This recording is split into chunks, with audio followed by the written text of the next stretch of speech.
नमस्कार, आप देख रहे हैं एएनबी न्यूज और मैं हूं आपके साथ चंद्रशेखर त्रिशूल। उत्तराखंड में कांग्रेस बीजेपी के बीच रोजगार के मुद्दे पर चल रही लड़ाई दिलचस्प मोड़ पर आ गई है। पूर्व सीएम हरीश रावत ने इस मुद्दे पर राजनीति से संन्यास लेने की बात कही थी, तो अब सत्ताधारी बीजेपी हरीश रावत से संन्यास मांग रही है। आपको बता दें कि हरीश रावत ने कहा था कि मौजूदा सरकार रोजगार देने में नाकामयाब रही है। अगर सरकार ने पिछले 4 साल में 3200 लोगों को भी रोजगार दिया है तो वो आंकड़ा पेश कर दें तो वो राजनीति छोड़ देंगे। उनके इसी बयान पर कैबिनेट मंत्री सुबोध उनियाल ने हमला बोला। उन्होंने कहा कि हरीश रावत 3200 नौकरियों की सूची तैयार है, संन्यास लेने की तैयारी कर लें। सुबोध उनियाल के इस वक्तव्य पर कांग्रेस की प्रवक्ता गरिमा दसोनी ने पलटवार करते हुए कहा, बीजेपी झूठे आंकड़े देने में माहिर है। वहीं बीजेपी कांग्रेस की आपसी खींचतान के बीच आम आदमी पार्टी ने तंज कसते हुए कहा कि आज दोनों पार्टियों के आरोप प्रत्यारोप का खामियाजा उत्तराखंड की जनता को भुगतना पड़ रहा है। प्रदेश में एकमात्र आप पार्टी ही ऐसी है जो दिल्ली की तर्ज पर उत्तराखंड का विकास कर पाएगी। बहरहाल पूर्व सीएम हरीश रावत की चुनौती को सरकार ने स्वीकार कर लिया है। ऐसे में अब ये देखना दिलचस्प होगा कि इस मामले में हरीश रावत का अगला कदम क्या होने जा रहा है। क्या हरीश रावत संन्यास लेंगे या सरकार के दिए आंकड़ों में खामियां खोजेंगे? उन्होंने शराब माफियाओं को रोजगार दिया, उन्होंने बड़े बड़े ठेकेदारों को दिल्ली और नोएडा और मुजफ्फरनगर से लाकर के यहाँ पर रोजगार देकर यहाँ के नौजवानों के हाथों को छीनने का काम किया। और आज जब स्वयं उन्होंने ईमानदारी से कहा कि अगर सरकार 3200 लोगों का भी नाम बता देगी तो मैं राजनीति से संन्यास ले लूंगा। मैं खुला चैलेंज करता हूँ हरीश रावत जी को, मैं 3200 लोगों के नाम लेके वो कल आए, नाम ले और राजनीति से संन्यास ले। भाजपा तो झूठे आंकड़ों की बाजीगर है। भाजपा से मैं पूछना चाहती हूँ कि कौन से विभाग में आपने अध्याचन निकले? जिन नौकरियों का आप जिक्र कर रहे हैं वो माननीय हरीश रावत जी के कार्यकाल की नौकरियां हैं। और अगर आपने इतने बड़े स्तर पर बड़ी संख्या में नौकरियां दी होती तो वो कौन है जो शिक्षा निदेशालय पर धरने में बैठे हैं? वो कौन युवा हैं जो लाठियां खा रहे थे सड़कों पर उतरकर? और कैसे फिर सीएमआईई के आंकड़ों के हिसाब से उत्तराखंड में बेरोजगारी दर देश में सर्वोच्च पहुंच गई अगर आपने इतनी बड़ी संख्या में सरकारी नौकरियां दी हैं तो मैं कहना चाहती हूँ सुबोध उनियाल जी को कि माननीय हरीश रावत जी को संन्यास लेने का जो आप नसीहत दे रहे हैं, आपकी बढ़ती उम्र की आप फिक्र करें, क्योंकि बहुत ज्यादा समय नहीं है कि आप भी हरीश रावत जी के ही उम्र के पड़ाव पर पहुंचेंगे। उस वक्त आप कितना संन्यास लेते हैं ये देखने वाली बात। आंकड़े की स्पेशलिस्ट है भारतीय जनता पार्टी। हरीश रावत जी ने आज भी प्रेस वार्ता में स्पष्ट किया है कि जो नौकरी उनके कार्यकाल में शुरू हो गई थी, अगर उनको इनके कार्यकाल में दिया गया तो वो ये अपने खाते में न गिने, क्योंकि वो हरीश रावत के कार्यकाल में उसमें वैकेंसी क्रिएट करके उसमें उनको आमंत्रित कर दिया गया था।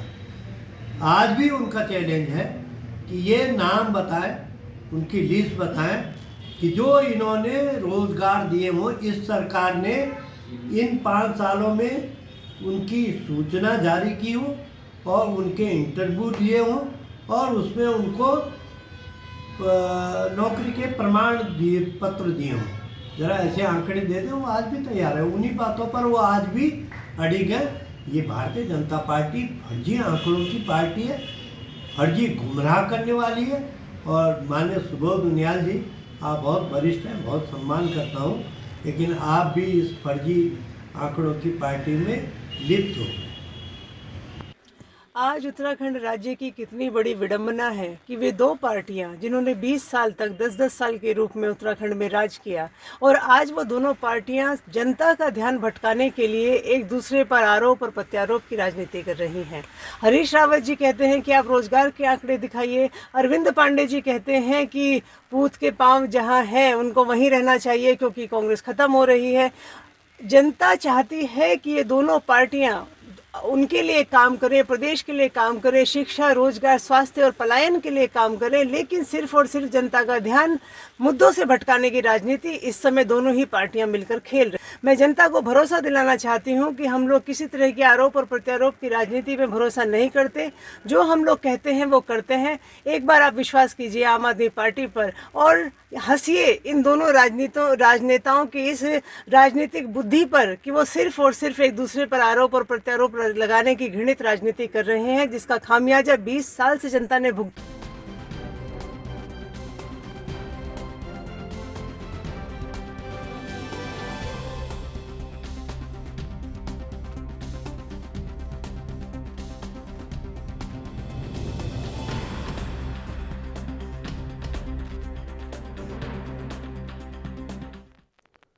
और इसी मुद्दे पर चर्चा करने के लिए हमारे साथ 3 मेहमान जुड़े हुए हैं। संजय भट्ट, प्रवक्ता आप से, मोनिका गुप्ता बीजेपी से और राजीव महर्षि कांग्रेस से। आप तीनों का स्वागत एएनबी न्यूज पर। मोनिका जी, अब कांग्रेस कह रही है कि झूठे आंकड़े पेश करने में आप माहिर हैं, तो फिर ये चुनौती नहीं देनी चाहिए थी। अब आप आंकड़े पेश कर रहे हैं तो अब संन्यास लेना चाहिए। अब क्या किया जाए आगे? जनता तो दोनों तरफ परेशान है कि कैसे करें और कैसे ना करें। अब आप बताइए हल क्या हो।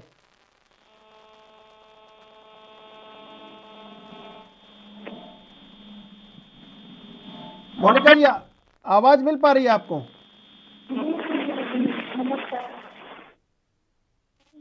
देखने वाले सभी दर्शकों को मेरा नमस्कार जी। जो बयान दिया वो बिल्कुल सही दिया।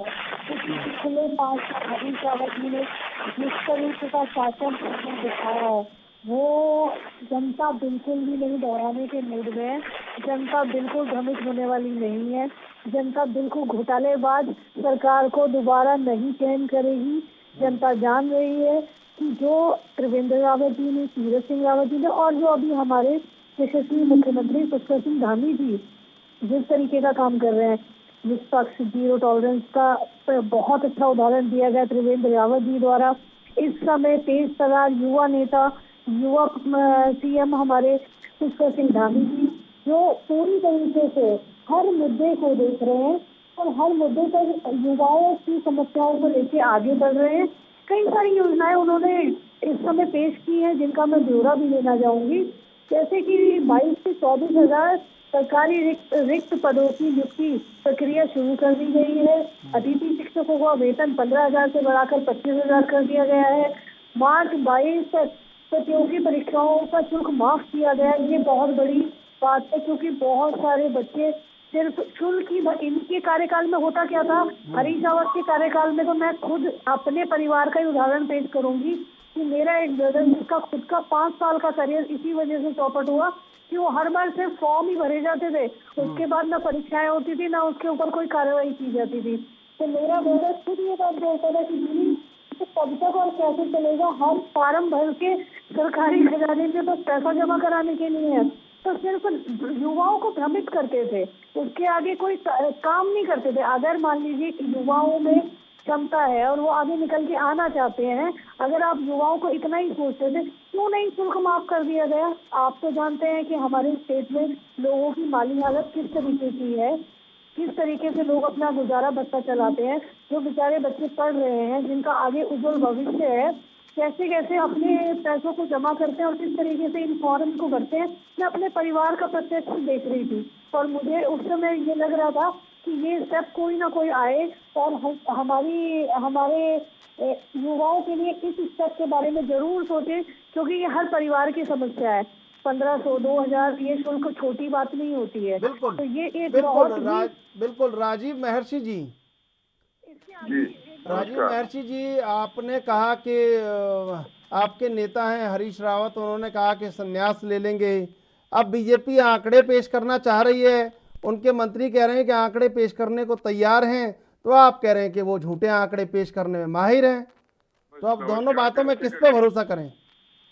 चंद्रशेखर जी नमस्कार। पहले तो आपको नमस्कार। मैं आपसे ये कहना चाहूंगा कि भाजपा की जो सरकार है उसके जो मंत्री हैं वो बड़े चुनौतीपूर्ण तरीके से जो है दूसरी पार्टी के नेताओं को जो है ललकार रहे हैं। मेरा ये कहने का मतलब है कि वो रखे ना आंकड़े रखने के लिए, कांग्रेस पार्टी ने उनको मना किया है। अगर रोजगार के आंकड़े रखना चाहते हैं रखे, हम भी देखेंगे,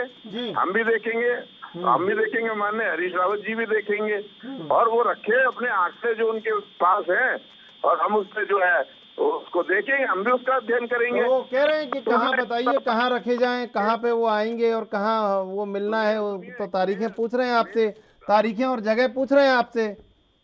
मीडिया में रखे रावत जी ने उनसे जाके मोनिका जी हैं यहाँ पे, वो पूछ रहे हैं कि तारीखें बताओ, जगह बताओ, कहाँ मिलना है, कहाँ पे आंकड़ा पेश करें, कहाँ पे संन्यास लें, पूछ रहे हैं लोग। मीडिया में सार्वजनिक करने कोई मना करता है क्या उनको? ये पूछ रहे हैं, ये तो कह रहे हैं कि आप बताइए इन्होंने फॉरेस्ट में, और मिशन में, NHM में, और दूसरी जो शिक्षा है, तमाम क्षेत्रों में इन्होंने क्या कहते हैं, मैं कह रहा हूँ कि इन्होंने वन में हुआ, फॉरेस्ट में हुआ, NHM में हुआ, जिसे हम राष्ट्रीय स्वास्थ्य मिशन कहते हैं, हम स्वास्थ्य विभाग की बात करते हैं, हम इन्होंने कोई डॉक्टर, कोई शिक्षक, इन्होंने कौन सी नियुक्तियां की? ये निकाले ना वो रोजगार बताने को तो तैयार है, तो सही चुनौती देते हैं। मोनिका जी देखिए, डिबेट चल रही है, जगह तय कर लीजिए आप यहीं बैठ के, अभी जगह तय कर लीजिए, कहाँ मिलना है, कहाँ आंकड़े पेश करेंगे, कहाँ संन्यास होगा, तय कर लीजिए अभी। हरीश रावत जी की तरफ से बयान मिलवा दीजिए कि वो संन्यास ले लेंगे अगर आंकड़े मिलते हैं तो। नहीं, आप भी प्रवक्ता हैं बीजेपी की, आप बता दीजिए कौन सी जगह होगी, कहाँ मिलना है, कौन सा विधानसभा क्षेत्र है या कौन सा कहाँ पे, और तय कर लीजिए अभी बैठ के। आप मीडिया में सार्वजनिक कर दें, आप मीडिया में सार्वजनिक करें ना, उसको पब्लिक कर दे, दिखा दे। जी बिल्कुल संजय भट्ट जी, आपके लिए स्थिति ऐसी है बिल्कुल कि सद्दाम मरे या बुश, भारत दोनों में खुश, मतलब नुकसान किसी का भी है, आपका फायदा ही है उसमें। अब ये फायदा होगा कितना, ये तो लोकतंत्र की जो चुनाव प्रणाली है वो तय करेगी, मतदाता तय करेगा। लेकिन आप उस फायदे के लिए लालायित तो है, लेकिन उसके लिए कितना प्रतिबद्ध है ये समय बताएगा। देखिए चंद्रशेखर जी, पहली बात तो यह है कि आपने जो मुहावरा दिया वो इस तौर पे मैं सही नहीं मानता हूँ कि भारतीय जनता पार्टी और कांग्रेस में से कोई भी लड़े, कोई भी जीते हारे, वो वाली बात है। नुकसान फायदा आम आदमी पार्टी का होगा ये बात नहीं है, नुकसान उत्तराखंड का हो रहा है, नुकसान उत्तराखंड के युवा का हो रहा है, नुकसान उत्तराखंडियत का हो रहा है।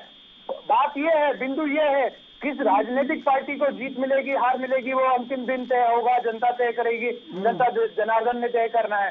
लेकिन उत्तराखंड का और उत्तराखंडियत का और उत्तराखंड के युवाओं का, बेरोजगारों का जो नुकसान हो रहा है उस पर सवाल बनता है। और ये जो कांग्रेस और भारतीय जनता पार्टी चुनाव के मौके पर इस प्रकार की बहस करवा रहे हैं, जानबूझकर मुद्दों को डिरेल करने की कोशिश की जा रही है। असल मुद्दे जो हैं उन्हें भटकाने के लिए ये न जाने क्या क्या नई बातें छेड़ते रहते हैं, कभी कुछ। ये बातें छेड़नी इनका मजबूरी भी है, क्योंकि 5 साल की बात नहीं है, पूरे 21 साल में अगर इन्होंने कुछ काम किया होता तो ये काम बताते कि हमने ये काम किया है। दिल्ली में आपकी सरकार का मॉडल भी कुछ अच्छा नहीं दिख रहा है, वहाँ पे भी बेरोजगारी चरम सीमा पे ही है। जी मोनिका गुप्ता जी, सुंदर बातें करने से कुछ नहीं होता। असलियत देखिए, असलियत ये है कि उत्तराखंड भारत में पहले नंबर पर बेरोजगारी में आया और आपकी इस भारतीय जनता पार्टी की सरकार के दौरान ही आया। अच्छा सर, संजय जी एक बात जरूर बताइए जरा, ये तो हालांकि मोनिका जी भी सुन रही हैं और राजीव महर्षि भी सुन रहे हैं, ये जो राजनीतिक दल जब विपक्ष में रह के जो आंकड़े निकालते हैं चुनाव के समय, ये भी एक बहुत अनुसंधान का विषय है। इस तरह के आंकड़े निकालते हैं कि वो राज्य प्रथम आ जाता है हर चीज में। जो सत्ता पक्ष में होता है वो उपलब्धियों के आंकड़े निकाल लेता है, जो विपक्ष में होता है वो इस बात के आंकड़े निकाल लेता है कि कितना नाकामयाबी रही है सरकार की। लेकिन ये प्रतिबद्धता चुनावों के बाद इस तरह की हो जाती है कि जनता फिर 5 साल इंतजार करती है। देखिए चंद्रशेखर जी, पहली बात तो ये है कि आंकड़े हमारे नहीं है, आंकड़े विभिन्न सर्वे एजेंसियों के और भारत एजेंसियां ही सरकार है सर, जो वो एजेंसियां ही है जो फेल हो जाती हैं और आंकड़े पास हो जाते हैं और फिर जनता भी फेल हो जाती है। भारत सरकार के द्वारा नियुक्त की गई एजेंसियों के आंकड़े हैं, मेरे आंकड़े नहीं है, आम आदमी पार्टी के आंकड़े नहीं है। आप ये बताएं चंद्रशेखर जी, पूछें आप भारतीय जनता पार्टी और कांग्रेस के जो मेरे मित्र बैठे हैं, मोनिका जी और राजीव महर्षि जी, उन दोनों से पूछें कि भारत सरकार के आंकड़े हैं कि कोरोना काल में मृत्यु दर में पंजाब, जहां कांग्रेस की सरकार है, वो नंबर 1 पर रही मृत्यु दर में। अरे सर, पंजाब से क्या लेना देना, आप तो उत्तराखंड की बात करो। आप ये जो आप सुनिए संजय जी सुनिए, ये जो दिल्ली की बात गिरागिरी करते हैं ना, गोवा चले गए, पंजाब चले गए, उत्तराखंड चले गए, आप एक जगह रहिए, एक जगह टारगेट करके काम आप कीजिए। बात सुनिए, बात मत काटिए, आप बीच में बात काट रहे हैं। नहीं, बात कैसे मैंने काट रहे कहा हैं? कि पंजाब पहले नंबर पे है बात कर रहे हैं, तो हम उत्तराखंड को ही इनके बाद सुनना चाहेंगे और कहना चाहेंगे। आप नंबर पर है कोरोना काल में मृत्यु दर में। अरे आप टॉपिक कोरोना काल और आप टॉपिक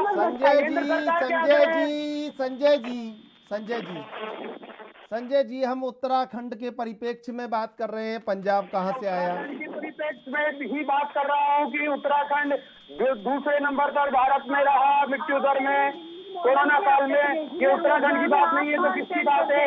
बंशीधर भगत जो भारतीय जनता पार्टी के हैं, उन्होंने कहा कि शमशान घाट में लकड़ियों की कमी नहीं होने दी जाएगी। भारतीय जनता पार्टी के ही मंत्री गणेश जोशी जी ने कहा कि त्रिवेंद्र सिंह रावत जी ने अगर सही काम होता तो कोरोना 2 में ये दिक्कतें ना आती। हरक सिंह रावत अपने भांजे को पूरे दिन अपनी गोद में लेकर दर भटकते रहे कि हॉस्पिटल में कहीं उनको जगह मिल जाए। ये हालत भारतीय जनता पार्टी के मंत्रियों की है, उनके बयानों की है। मैं अपनी तरफ से कुछ नहीं कह रहा हूँ चंद्रशेखर जी। नहीं, आप तो कहिए, आपको खुली छूट है, लोकतंत्र है। लेकिन संजय जी, ये बात ठीक है, लेकिन हर किसी को धृतराष्ट्र मत समझिए। मोनिका जी, ये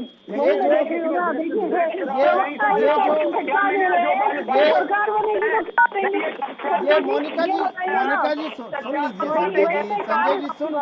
संजय जी सुन, अब आप वही वाली बात ये सब समझदार है। सुन तो लीजिए मोनिका जी क्या कह रही हैं। जी बिल्कुल, उनको ही सुन रहा था जब मोनिका जी बोल रही थी। मोनिका जी, जवाब और सवाल दोनों दे दीजिए आप। और जब हम बोल रहे हैं तो आप बीच में टोक रहे हैं। बोलो। मैं यही कहना चाह रही हूँ कि प्रवक्ता जो आए हैं टॉपिक को ही भटका दे रहे हैं। तो सरकार बनेगी तो क्या होगा, तब कैसे नजरअंदाज किया जाएगा? तो ये तो हम आगे नहीं सकते ना कि जो अभी जिस परिप्रेक्ष्य में हम यहाँ बात करने बैठे हैं, पहले तो हमें उस परिप्रेक्ष्य में बात करना चाहिए। दोनों प्रवक्ताओं से मेरा यही निवेदन रहेगा इस डिबेट में। वो राजीव जी तो देखिए कुछ बोले नहीं है, राजीव जी तो ऐसा कुछ बोले नहीं है, आप उन पर आरोप मत लगाइए मोनिका जी, ये गलत बात है। लेकिन हम बैठे हैं, हम उसी पे बात करें। राजीव जी, ये बात सन्यास की चल रही थी, लेकिन बात युद्ध पे आ गई। ये सन्यास किसका है या किसका नहीं है, लेकिन जनता को जो आशीर्वाद मिलना चाहिए उपलब्धियों का, जो विकास का, वो कैसे मिलेगा, सवाल ये है।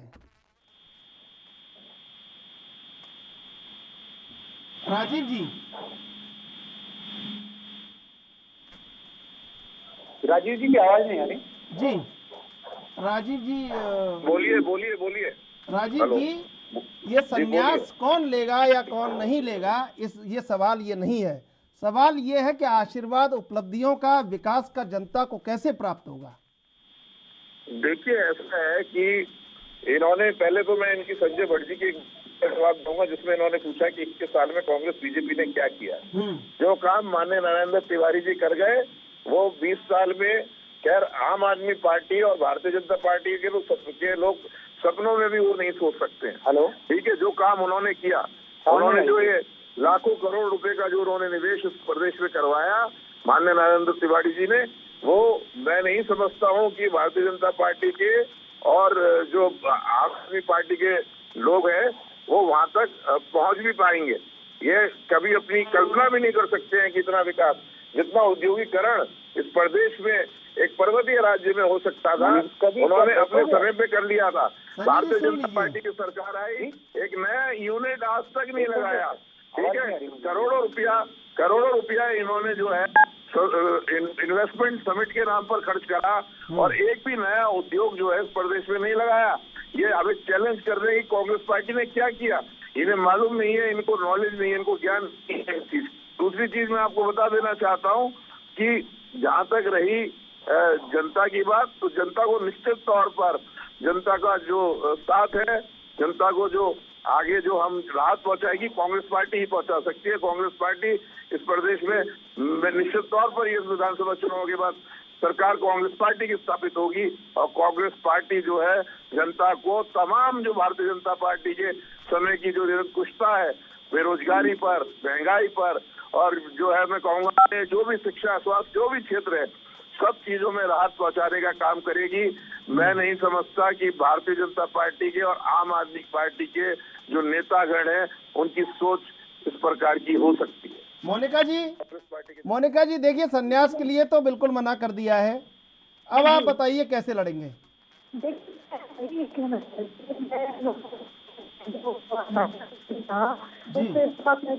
लेकिन अगर आप देखेंगे उत्तराखंड की जनता और उत्तराखंड के रहने वाले काम करने वाले लोगों के बारे में आज तक जब तक उनकी तब किसी ने ध्यान नहीं दिया गया।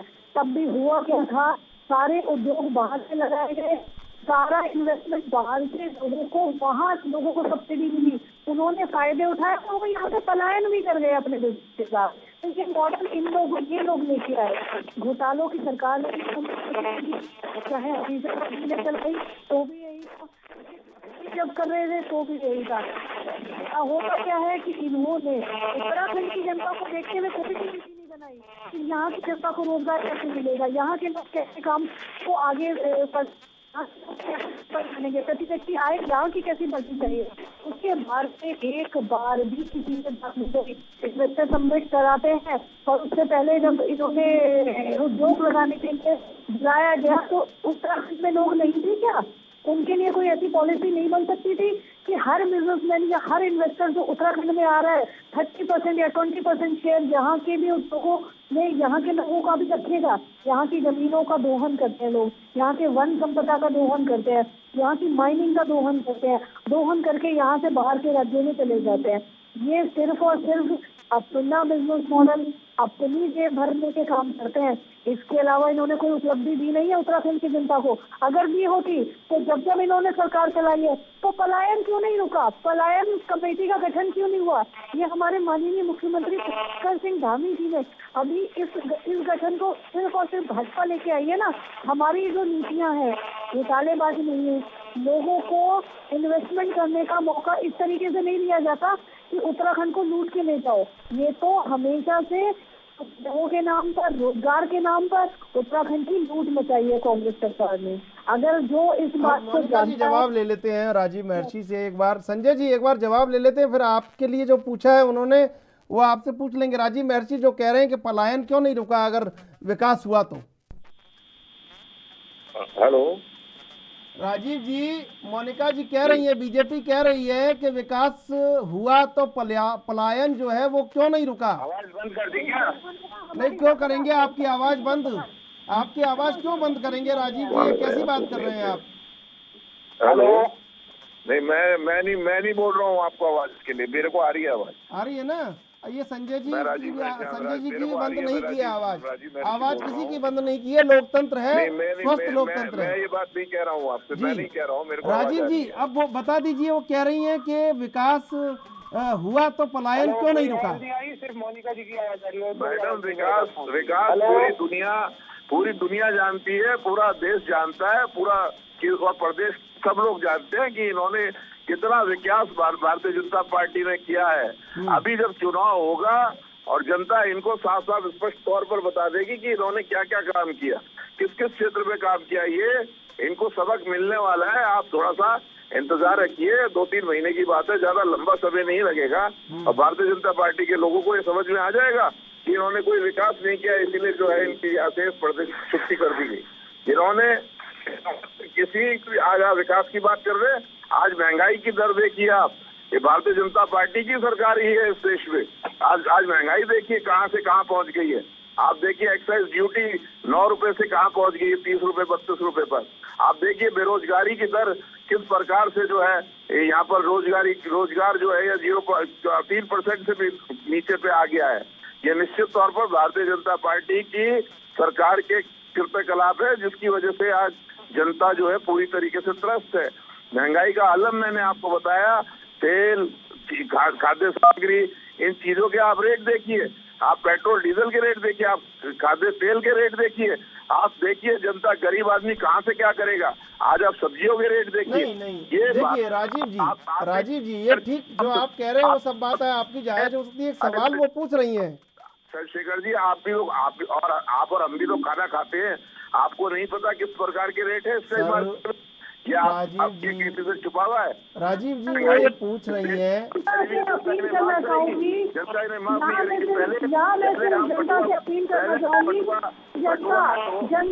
पहले हम बटुए में थोड़े से पैसे लेके जाते थे और बड़े बड़े बैग भर के लाते थे। आज हम बटुआ भर के जाएंगे और थोड़ा सा सामान लेके आएंगे। ये फर्क भारतीय जनता पार्टी के जो है जा रहा है। ये मोनिका जी क्या बात कर रही है, इनको कोई आइडिया नहीं है।